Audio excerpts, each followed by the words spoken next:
দিনের শুরুটা যেমন ভালোভাবে করা উচিত, তেমনই কিন্তু দিনের শেষটাও যদি আমরা ভালোভাবে করি তাহলেই কিন্তু পরের দিনটাও খুব ভালোভাবে কাটবে। তো আজকের ভিডিওটা বেসিক্যালি স্কুল কলেজের সমস্ত স্টুডেন্টদের জন্য একটা পারফেক্ট নাইট রুটিন হতে চলেছে। আজকে তোমাদের সাথে গ্রীষ্মকালের একটা পারফেক্ট নাইট রুটিন শেয়ার করব, সেই সাথে কিছু টিপস। ভিডিওটা শুরু করেছিলাম সন্ধে 6টার থেকে। সন্ধ্যা টন্ধা দেওয়ার পর রুমটা একটু অন্ধকার করে রেখেছিলাম যাতে গরমটা কম লাগে। তারপর একটু লস্যি করে খেয়েছিলাম। তারপর পড়ার আগে 10-15 মিনিট নিজের মতো সময় কাটিয়েছিলাম। আমাদের সব সময় কিন্তু সারাদিনে একটু হলেও নিজের সাথে সময় কাটানো উচিত। এরপর বলতে পারো নিজের সাথে তো আমরা সারাক্ষণই সময় কাটাই, আসলে সেটা না। সব সময় আমাদের মাথায় কিছু না কিছু টেনশন চলতেই থাকে। এমনকি যখন আমরা মোবাইল দেখি, সোশ্যাল মিডিয়া ইউজ করি, তখনও কিন্তু আমাদের মাথায় সেই জিনিসটা চলতেই থাকে। তো দিনে এমন একটা সময় রাখো যখন নিজের ঠান্ডা মাথায় বসে চুপচাপ একটু নিজের মতো রিল্যাক্স থাকো, মাথায় যেন তখন কোনো টেনশন না আসে। তাহলে দেখবে পড়তে যখন বসবে পড়াটা খুব ভালো মনে থাকবে আর একটু রিল্যাক্সও লাগবে। তো ওই পড়ার সেশনটা আমি কন্টিনিউ করেছিলাম 1 ঘন্টা। তোমরা নিজেদের ইচ্ছা মতো যতক্ষণ ইচ্ছা করতে পারো, নিজের মতো সাবজেক্ট রাখতে পারো। তারপর একটু মেডিটেশন করেছিলাম। মেডিটেশন সকাল সন্ধ্যা যখনই করো এক মনে করলেই কিন্তু যথেষ্ট। অবশ্য সকালবেলা করলে একটু বেশি ভালো, কিন্তু আজকে যেহেতু আমি সকালে করতে পারিনি সেজন্যই কিন্তু বিকেলবেলাতে করলাম। তোমরাও যদি সকালে টাইম না পাও, এই সন্ধ্যে থেকে রাতের টাইমটা তো আমরা অনেকেই ফাঁকা থাকি, এই টাইমটাতে কিন্তু করতে পারো। যেহেতু তখন শুধু লস্যি খেয়েছিলাম তো একটু খিদে পেয়ে গেছিলো, তো খাওয়ার আগে দেখছি বিছানাটা একটু ঘেঁটে আছে। আসলে সকাল থেকে আমার পড়ার টেবিল বলতে বিছানাটাই, সেজন্য বই খাতা একটু এলোমেলো হয়ে থাকে, তো সেটাকে ঠিক করলাম। তারপর তারক মেহতা দেখতে দেখতে একটু শুধু খই খেয়েছিলাম।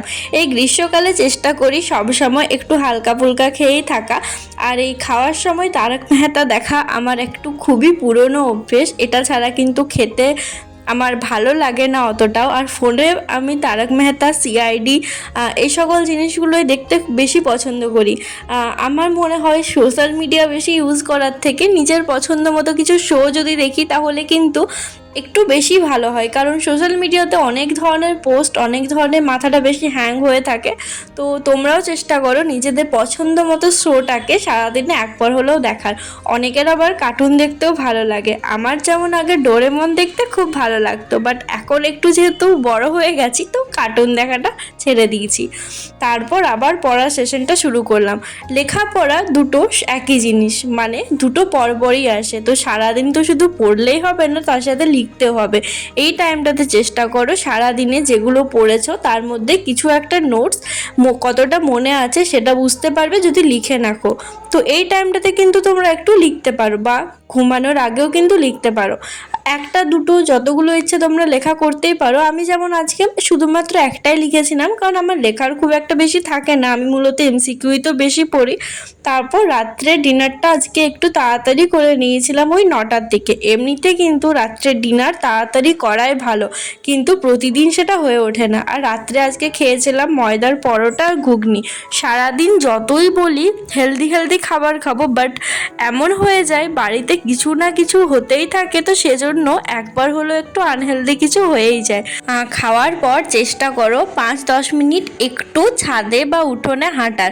আমি যাই না, কারণ আমি রাত্রে খুব একটা বেশি ছাদে যাই না, যেহেতু ফ্ল্যাটে থাকি তো অনেকজনেই থাকে, তো কে কখন উঠবে সেজন্য। বাট যাদের নিজেদের ঘর আছে বা যারা রাত্রের দিকেও ছাদে যেতে পছন্দ করো, 10 মিনিট একটু হেঁটে আসতে পারো। তো আমি বাড়ির মধ্যেই মুখ ধুতে ধুতে জাস্ট 5 মিনিট একটু হেঁটেছিলাম। আর রাত্রে কিন্তু প্রতিদিন সকলে ব্রাশ করে তারপরে ঘুমাবে, এতে কিন্তু আমাদের দাঁতও ভালো থাকবে। আর ঘুমানোর আগে যদি ফেস ওয়াশ করো তাহলে কিন্তু মুখটা একটু বেশি ভালো থাকে বলতে কি, সারাদিনে ধরো আমরা কাজকর্ম করি তো মুখে তো অনেক ধুলো লেগেই থাকে। তারপরে যদি আমরা ঘুমিয়ে পড়ি তাহলে 8-9 ঘন্টা ধরে সেটা কিন্তু আমাদের মুখেই থাকবে। তো চেষ্টা করো ঘুমানোর আগে প্রতিদিন ফেস ওয়াশ করে ঘুমানোর। খাওয়া দাওয়ার পর মাঝে একটু পড়েছিলাম, সেটা আর তুলিনি কারণ পড়াটা বারবার আর দেখাচ্ছি না, আমি ভাবলাম জাস্ট মুখেই বলে দিই। আর তখন করেছিলাম আমার একটু ইংরাজি বাকি ছিল সেটা। তারপর ঘুমানোর আগে একটু স্কিন কেয়ারের আমার সেরকম কিছু নেই, জাস্ট নর্মাল ময়শ্চারাইজার আর টোনার এই দুটো ইউজ করি প্রতিবার। কিন্তু ফেস ওয়াশের পর টোনার আর ময়শ্চারাইজার ইউজ করা ভালো। আর গ্রীষ্মকালে কোনো এক্সট্রা ময়শ্চারাইজার আমি ইউজ করি না, শীতকালে যে নিভিয়া সফটের ময়শ্চারাইজারটা ইউজ করি সেটাই করি, কারণ আমার স্কিনটা খুবই সেনসিটিভ স্কিন। আমি দেখেছি আমি যতবার প্রোডাক্ট চেঞ্জ করেছি আমার মুখে কিন্তু প্রচুর রিয়াকশান হয়, এমন আমি কি সানস্ক্রিনও ইউজ করতে পারি না, আমার মুখে আজ পর্যন্ত কোনো সানস্ক্রিন শ্যুট করে না। সেজন্য বাইরে বেরোলে কিন্তু আমাকে একটু বেশি কালো লাগে, বাট কিছু করার নেই, আমি অনেকগুলো ইউজ করে দেখেছি আমার মুখে কিছুই শ্যুট করে না। আর ঘুমানোর আগে প্রতিদিন আমি চুলটা আঁচড়েই ঘুমাই, তার আগে 5 মিনিট একটু হেড ম্যাসাজ, এটা করলে কিন্তু খুব ভালো ঘুম আসে। আমার না ঘুমের একটু প্রবলেম আছে, রাত্রে ঘুম আসতে চায় না, তো সেজন্য আমি এটা ইউটিউবে দেখেছিলাম যে ঘুমানোর আগে 5-10 মিনিট যদি হেডটা ভালোভাবে ম্যাসাজ করি তাহলে সারাদিনের ক্লান্তিটা দূর হয়ে যায়। আর সব থেকে বড় কথা, সবসময় আমরা যদি পজিটিভভাবে থাকি, সবসময় পজিটিভ চিন্তা ভাবনা করি, দেখবে সারাদিনটা এমনিতেই ভালো যাবে। আর রাতে এই জিনিসগুলো করতে পারো। আমার কিন্তু দিন শেষে সব থেকে বেশি ভালো লাগে কিন্তু এই রাতের টাইমটাতে, অদ্ভুত রকমের একটা শান্তি কিন্তু আসে, সমস্ত কাজ করতেও বেশ ভালো লাগে। একটা টাইমে প্রচুর রাত জেগে পড়তাম, কিন্তু কিছুদিন থেকে খুব বেশি প্রবলেম হয়, এখন সেটাকে একেবারে বাদ দিয়ে দিয়েছি। প্রতিদিন চেষ্টা করি 12টা থেকে 1টার মধ্যে ঘুমিয়ে যেতে।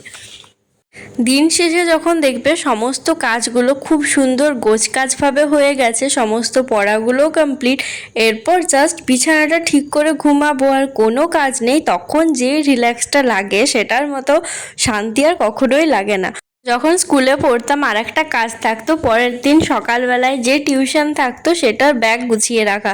এই ব্যাগ গোছানোটা কিন্তু খুব বেশি ভালো আমার লাগতো না, কারণ ওই যে পরের দিন সকাল সকাল উঠতে হতো, সেজন্য মনটা খারাপ হয়ে যেত। কিন্তু এখন সেই দিনগুলোকেই খুব মিস করি।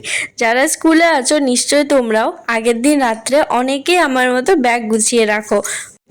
তো যারা এরকম আগের দিন ব্যাগ গুছিয়ে রাখো, মনে করে কিন্তু পেনটা নিতে ভুলো না। আর আমি একটা ফানি ব্যাপার শেয়ার করি, আমি যখন স্কুলে ছিলাম একদিন স্কুলে গেছি কিন্তু খাতা বই কিচ্ছু নিয়ে যাইনি। আমি ভেবেছিলাম আমি হয়তো আগের দিন রাত্রেই সব গুছিয়ে রেখেছি, কিন্তু আমার কাছে সেদিন একটা খাতাও ছিল না।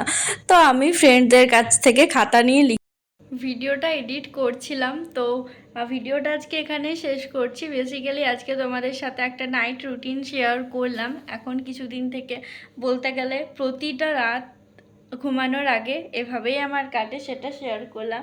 আর স্কুলের একটা ফানি ব্যাপার বলতে বলতে ক্লিপটা শেষ হয়ে গেল। তো যেরকম আমার এত ভুলো মন, আমি স্কুলে গেছি বাট একটা খাতা কলম নিয়ে যাইনি, এরকম আরও একটা ভোলার কাণ্ড আছে।